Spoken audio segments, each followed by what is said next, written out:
আসসালামু আলাইকুম রহমতুল্লাহি ওয়া বারাকাতুহু।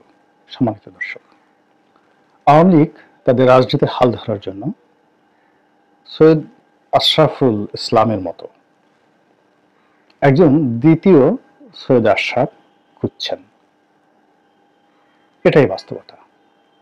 তো সৈয়দ আশরাফ সাহেবকে আমাদের জাতীয় যে চার নেতা সৈয়দ নজরুল ইসলাম সাহেবের সন্তান সৈয়দ আশরাফ ১/১১ যে ক্রান্তিকাল, বিপদের সময়, ওই সময়টিতে আওয়ামী লীগের হাল ধরেছিলেন।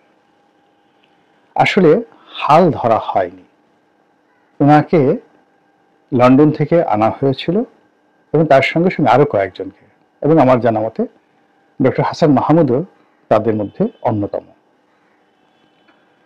তো তাদেরকে আনা হয়েছিল। এখানে আওয়ামী লীগের সভানেত্রীর সম্মতি ছিল তো বটেই, তার সঙ্গে সঙ্গে মূল কাজটি করেছিল তৎকালীন মঈনুদ্দিন ফখরুদ্দিন সরকারের গোয়েন্দা সংস্থা। তো তারা সৈয়দ আশরাফ সাহেবকে বাংলাদেশে এনেছেন, রাজনীতির জন্য একটা স্পেস দিয়েছেন, সুযোগ দিয়েছেন, এবং তার হাতে একটা স্পিকার দিয়ে দিয়েছেন। কখন? যখন তারা দেখলেন যে তাদের তিনটি প্রকল্প ব্যর্থ। প্রথম প্রকল্প ছিল মঈনুদ্দিন ফখরুদ্দিনের যে সরকার, এটিকে প্রলম্বিত করা।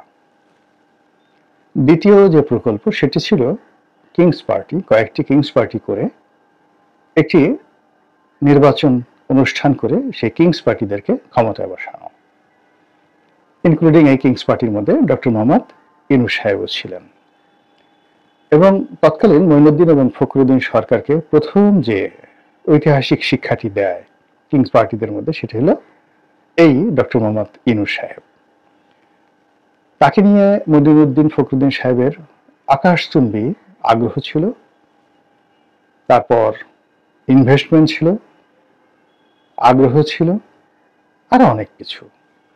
তো তিনি যে পার্টি করেছিলেন, এই পার্টি করার পেছনে তৎকালীন সেনা শাসকদের মদত ছিল, সমঝোতা ছিল, চুক্তি ছিল, কথা ছিল। কিন্তু রাজনীতির ময়দানে ডক্টর মোহাম্মদ ইউনূস যাদেরকে নিয়ে তিনি এগোতে চাইলেন, অনেকেই তার সঙ্গে সেই সম্পর্কটা রক্ষা করেননি। অর্থাৎ বিএনপি এবং আওয়ামী লীগের মূল ধারার বেশ কয়েকজন গুরুত্বপূর্ণ যারা নেতা, তারা সেনাবাহিনীর যে গোয়েন্দা সংস্থা, তাদের লাঠির ভয়ে হোক, গুঁতনির ভয়ে হোক, কিংবা শেখ হাসিনার প্রতি বিরক্তির কারণে হোক, খালেদা জিয়ার প্রতি বিরক্তির কারণে হোক, তারা রাজি হয়েছিলেন যে এই লোকগুলো, অর্থাৎ বিএনপি এবং আওয়ামী লীগের দ্বিতীয় এবং তৃতীয় সারির কিছু নেতা এই কিংস পার্টিগুলোর মধ্যে, বিশেষত দুটো কিংস পার্টি, একটা হলো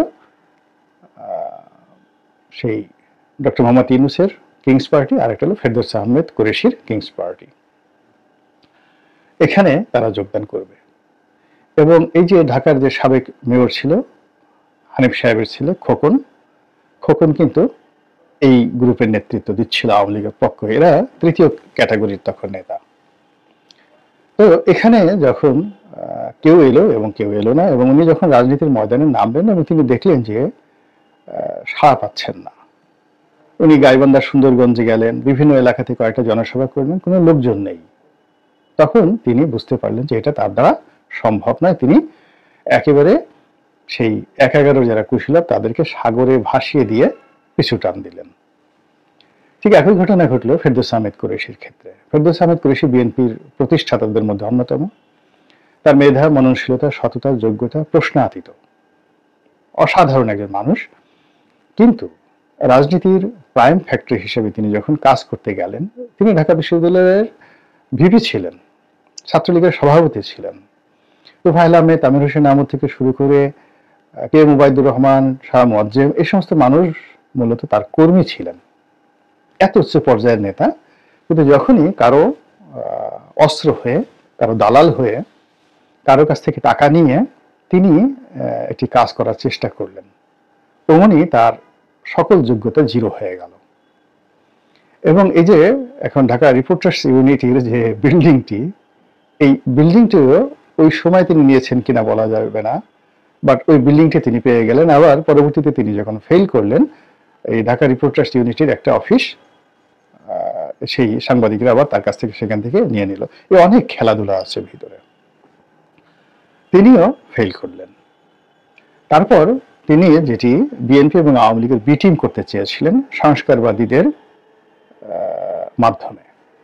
আওয়ামী লীগে ছিল র্যাট, মানে সেই যাদেরকে র্যাট বাহিনী বলা হতো, তোফায়েল আহমেদ, সুরঞ্জিত সেনগুপ্ত এবং আমু। তো ওনাদেরকে সামনে রেখে তার সঙ্গে ক্ষমা জাহাঙ্গীর, আব্দুল মান্নান, আখতারুজ্জামান, তারপরে প্রথম সারির আরো অনেক, সাবির হোসেন চৌধুরী, তাদেরকে দিয়ে একটা সংস্কারবাদী গ্রুপ, এবং বলা হয়ে থাকে মাহমুদুর রহমান মান্না সাহেব নাকি ওই গ্রুপের মধ্যে ছিলেন। আওয়ামী লীগ অভিযোগ করেছে এবং এই কারণে শেখ হাসিনা তাকে কখনোই গ্রহণ করেননি অ্যাজ এ ট্রেটার হিসাবে। তো সেই যে বি টিম, আওয়ামী লীগের বি টিম, তারা ফেল করলো, এবং তারা যখন ফেল করলো বা সাহস পেল না, তখন তাদের পেছনে আবার সেনাবাহিনী শক্তি প্রয়োগ করলো, অস্ত্র প্রয়োগ করলো, এবং তাদের দুর্নীতির ফাইল টানাটানি হলো, এবং সেখানে একটা হাও মাও কান্নাকাটি টেরিবল অবস্থা। একই ঘটনা ঘটলো বিএনপির ক্ষেত্রে।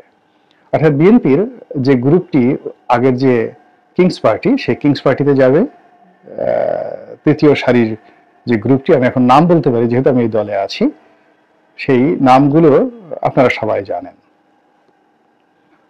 এবং তারা এখনো বিএনপির সঙ্গে খেলছে।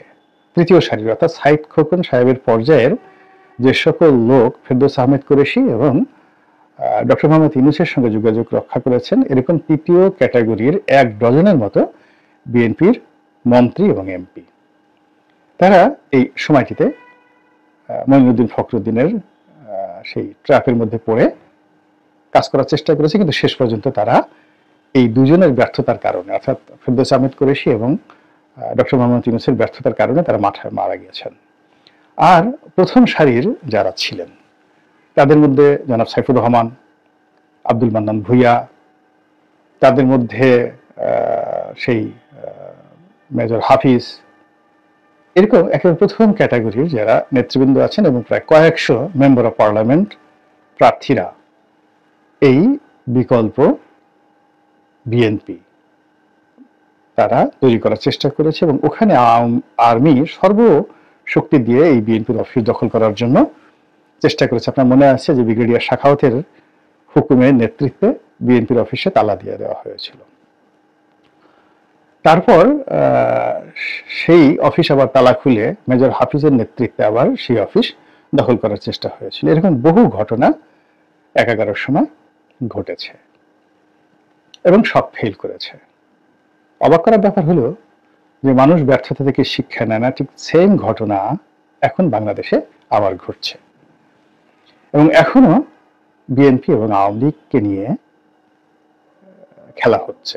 তো যেটা বলছিলাম, যখন এরকম খেলাধুলায় ফেল করলো, তখন 11 যারা কুশীল তারা বিএনপিকে মাইনাস করে দিল, যে বিএনপির সঙ্গে হবে না, এবং বিএনপিকে রাজপথে ছেড়ে দিল।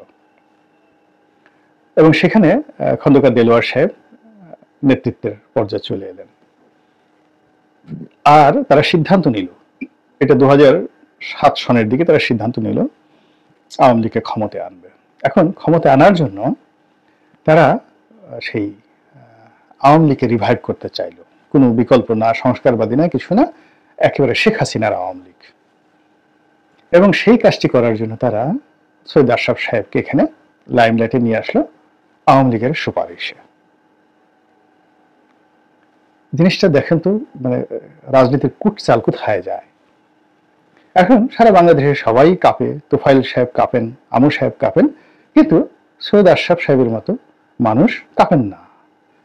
এখন সমন্বয়কদের যেভাবে শক্তি, তারা সার্জিসের যেরকম শক্তি, ওইরকম সৈয়দ আশরাফ সাহেবের শক্তির মাত্রাটাও ওই সময়টাতে দেখা গেল। মহাবীর কথা বলছেন তিনি, পেছনে তাকে সেনাবাহিনী সহযোগিতা করছে, প্রশাসন সহযোগিতা করছে, এবং তিনি আওয়ামী লীগের যে জনপ্রিয়তা, এটাকে তিনি ব্যবহার করছেন, এবং একটা সুন্দর নির্বাচন হলো 2008 সালের 29শে ডিসেম্বর, এবং সেখানে আওয়ামী লীগ ক্ষমতায় চলে আসলো। সৈয়দ আশরাফ কিংবদন্তি নেতা হলেন। তো সেই একই প্রেক্ষাপটে এখন আবার আর একজন সৈয়দ আশরাফ সাহেবের খোঁজ করা হচ্ছে। আপনারা কি বুঝতে পারছেন যে আমি যে কাহিনীগুলো বললাম, সেই কাহিনীর এই প্রেক্ষাপট যদি আপনি 2024 সনে বিশ্লেষণ করেন, তাহলে কেন আবার সৈয়দ আশরাফের নাম আসলো, কেন তোফায়েল সাহেবের নাম বললাম না, কেন আমির হোসেন আমর সাহেবের নাম বললাম না, বা অন্য কারো নাম বললাম না, এখানে সৈয়দ আশরাফ সাহেবের নাম কেন বললাম, আর এখানে বিএনপির নাম না বলে কেন আওয়ামী লীগের নাম বললাম, সম্ভবত আপনারা সেটা আন্দাজ করতে পেরেছেন।